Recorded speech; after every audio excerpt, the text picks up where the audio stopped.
Welcome, guys. So, we are finishing up the seventh installment to healing the energy body through the seven main chakras with the seventh chakra, Sahasrara, the crown chakra, the thousand petaled lotus flower. So, again, pulling from Anatomy of the Spirit by Caroline Miss. She's a spiritual medium, teacher, journalist, and many other things. So without further ado, let's get straight into it. The seventh chakra is our connection to our spiritual nature and our capacity to allow our spirituality to become an integral part of our physical lives and guide us. While our energy system as a whole is animated by our spirit, the seventh chakra is directly aligned to seek an intimate relationship with the divine. It is the chakra of prayer. It is also our grace bank account, the warehouse for the energy we amass through kind thoughts and actions, and through acts of faith and prayer. It's interesting. It enables us to gain an intensity of internal awareness through meditation and prayer. The seventh chakra represents our connection to the transcendent dimension of life. That's really cool. So just recap for that. It's a really cool thing she was saying. So through the action of prayer and meditation, you get to harness energy into the seventh chakra that can bring about a deeper level of awareness in your life.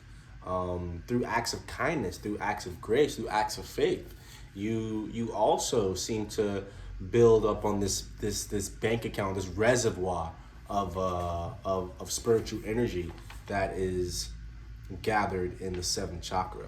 So the location is top of the head. The energy connection to the physical body is, the seventh chakra is the entry point for the human life force, which pours endlessly into the human energy system from the greater universe, from God or the Tao. This force nourishes the body, the mind, and the spirit. It distributes itself throughout the physical body and the lower six chakras, connecting the entire physical body to the seventh chakra. The energy of the seventh chakra influences that of the major body systems, the central nervous system, the muscular system, and so on and so forth, and also the skin. Okay, nice.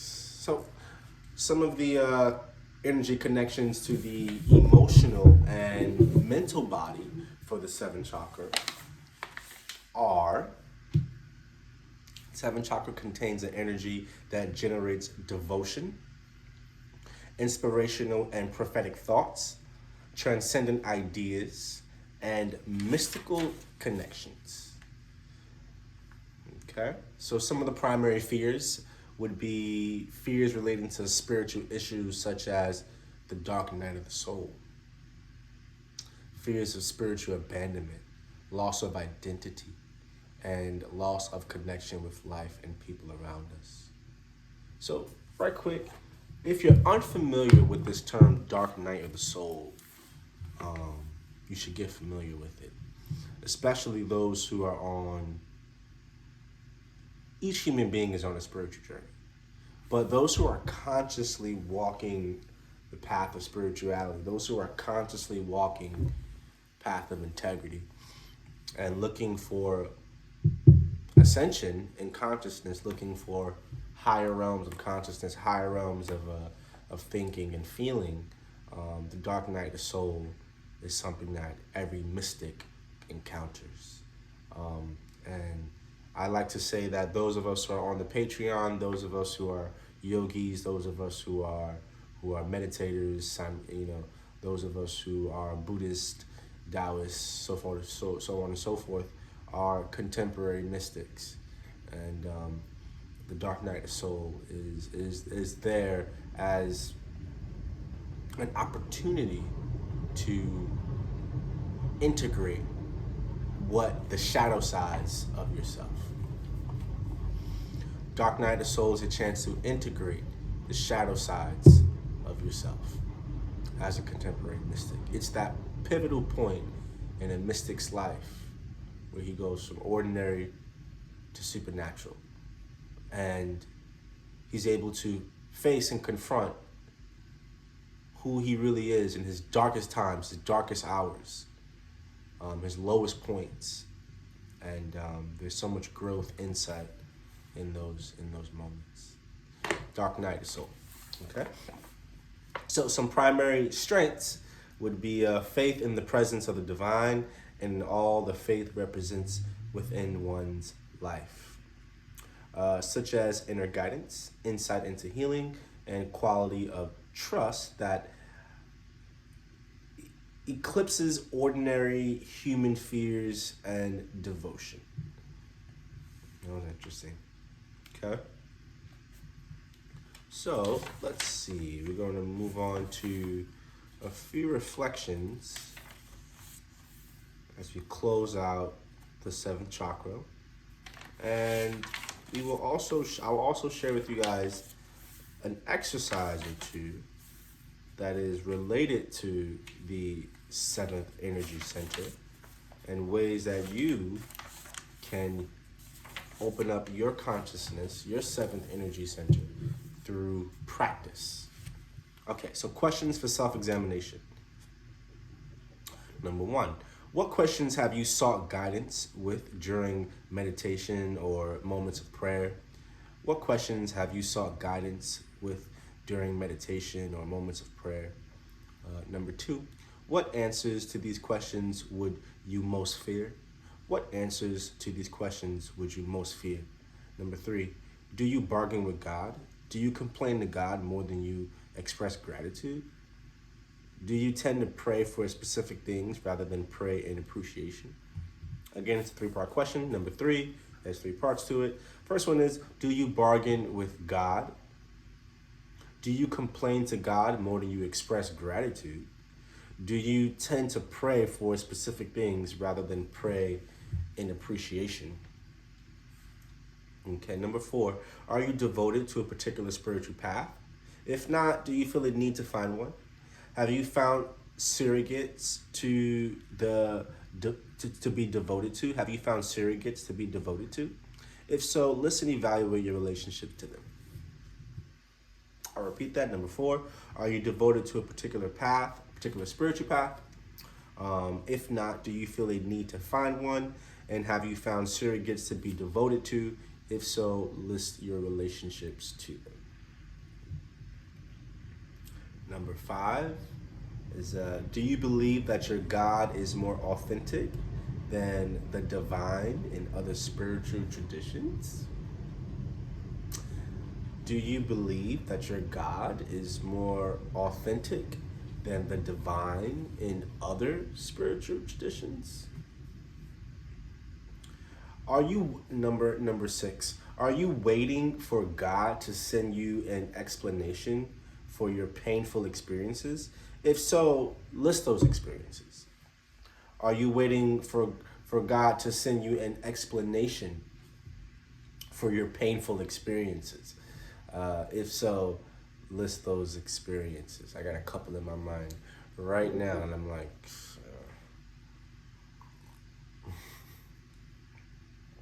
all right, number seven. How would your life change if God suddenly decided to answer your questions? And how would it change if the answer you received was, I have no intention of giving you insight into your questions at this point in your life? What would you be prepared to do then? Okay, number seven, how would your life change if God suddenly decided to answer your questions? And how would it change if the answer you received was, I have no intention of giving you insight into your questions at this point in your life? What would you be prepared to do then? Guess you gotta figure it out. Number eight, have you started and stopped a meditation practice? If so, what are the reasons that you failed to maintain it? Have you started and stopped the meditation practice? And if so, what are the reasons that you failed to maintain it? Number nine, what spiritual truths are you aware of that you do not live by? What spiritual truths are you aware of that you do not live by? Last one is are you afraid of a closer spiritual connection to the divine because of the changes that it might trigger in your life? Are you afraid of a closer spiritual connection to the divine because of the changes that it might trigger in your life? Okay. So, that concludes some of the uh,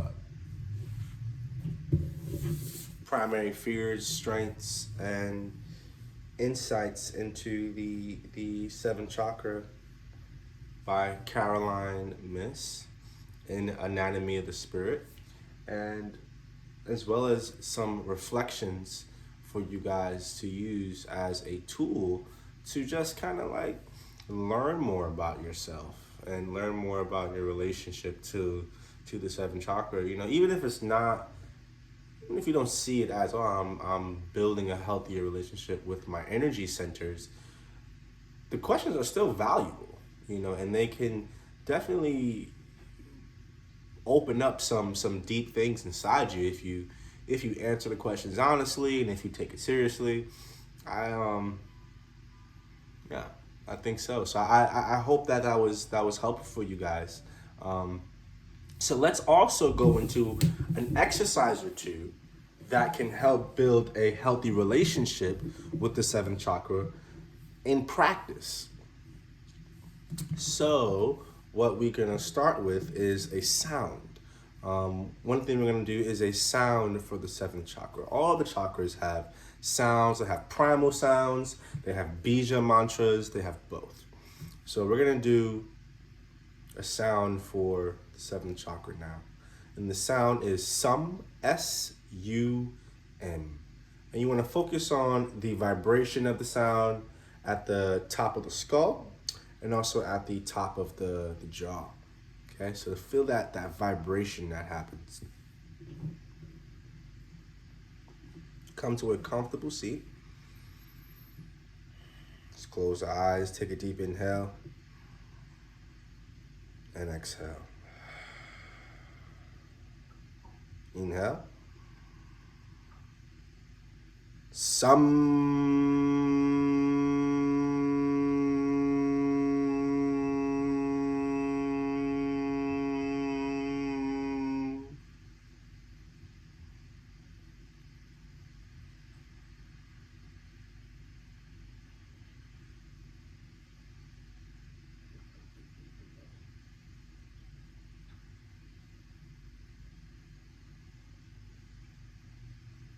Do a second set. Inhale.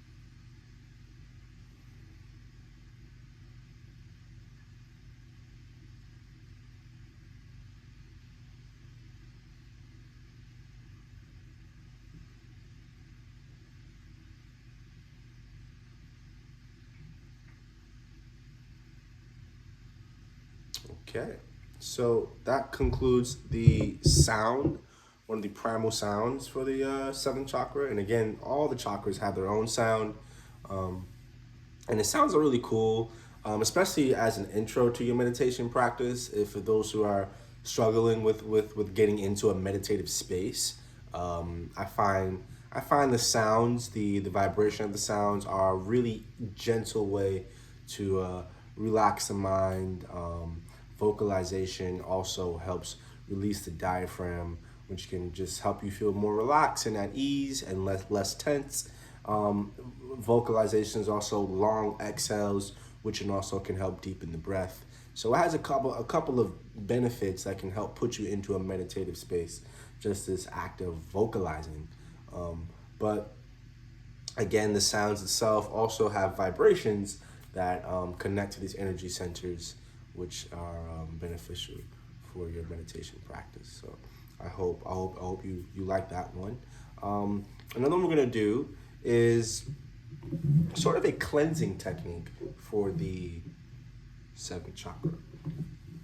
So you start seated, and you're gonna take your hands and place them at the top of the neck, base of the skull, and the hands are kind of like cupped, and they're hovering over the base of the neck, top of the skull, and you're just kind of gently resting the hands there. Now, what you're gonna do is slowly guide the inhalation with your focus and the movement of your hands. So one long, slow inhale, using internal focus to stay with the movement of the hands straight into the forehead. And then you're gonna hold it here for a moment, and then exhale, release the hands away, almost like you're flicking negative energy away. Top of the neck, base of the skull. Take a long inhale, guiding the hands up to the forehead.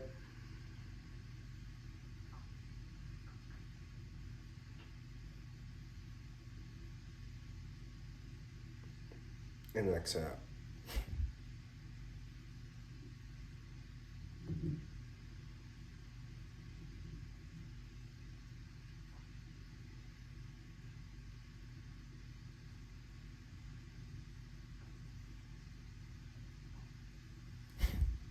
Two more.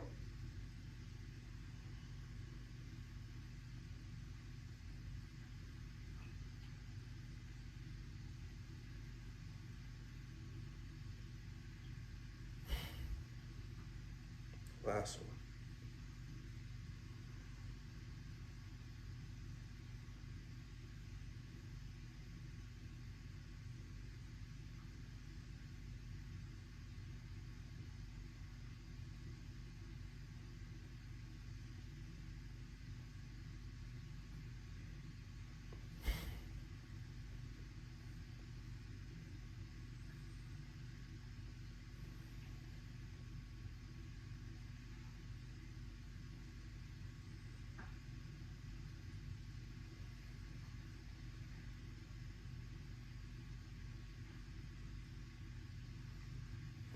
I really enjoy that one.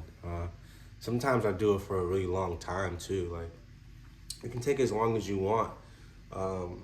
There's really no rush, and sometimes the slower, the better, you know. But sometimes you can just move through a little bit faster if you want to as well.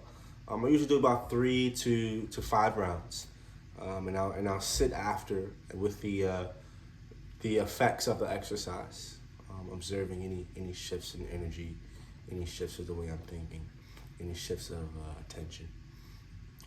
So that concludes the series for the healing through the 7 main energy centers, working with Anatomy of Spirit, Caroline Myss.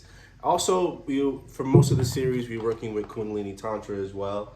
I was throwing in exercises of my own that I've picked up along the way, like that the last 2 we did are not in Kundalini Tantra. Those are ones that I've gathered from teachers, but a lot of the exercises were from Kundalini Tantra, which I highly recommend you guys getting, especially if you're like a serious yoga practitioner. It's a great book to have in your library. Stay tuned for more videos, moving into acupressure and other things of that nature. Thank you guys again for your support, and take care. Namaste.